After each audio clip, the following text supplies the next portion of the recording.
పార్టీలో ఒక పార్టీలో గెలవడం, గెలిచిన వెంటనే వేరే పార్టీలోకి వెళ్ళిపోవడం, అనర్హత వేటు లేకుండా అధికార పార్టీలోకి వెళ్తే కాపాడుకురావడం అన్నటువంటిది గతంలో 2014 తర్వాత బాగా చూసాం.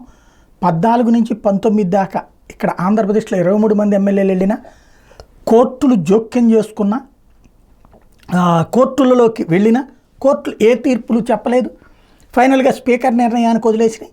దాంతో మంత్రులుగా కూడా చేసి చక్కగా రిటైర్ అయ్యి ఇవాటికి కూడా వాళ్ళు దానికి సంబంధించినటువంటి స్ట్రేచర్ని అనుభవించారు.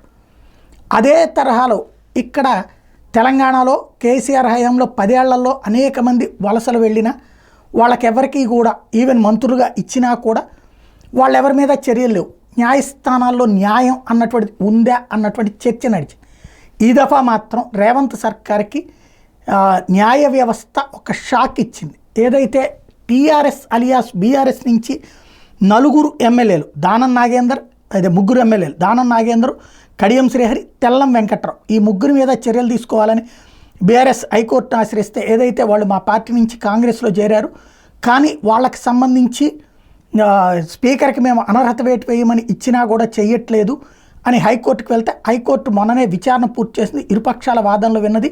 ఇరుపక్షాలు ఏంటి, 3వ పక్షం ఆ ఎమ్మెల్యేల వాదన కూడా విన్నది. తాజాగా ఈ వ్యవహారం మీదన రేవంత్ సర్కార్కి షాక్ అని ఎందుకు పెట్టారంటే, స్పీకర్ కార్యాలయానికి హైకోర్టు ఒక ఆదేశం ఇచ్చింది.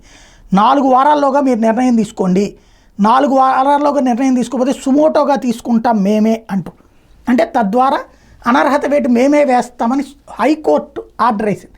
కాబట్టి ఇప్పుడు 4 వారాల్లోగా తీసుకోవాలి, లేదా సుప్రీంకోర్టుకి వెళ్తారా చూడాల్సినటువంటి అవసరం ఉంది. ఇది కనుక ఈ 3కి అనర్హత వేటు పెడితే రేవంత్కి షాకింగ్ పరిణామమే అవుతుంది.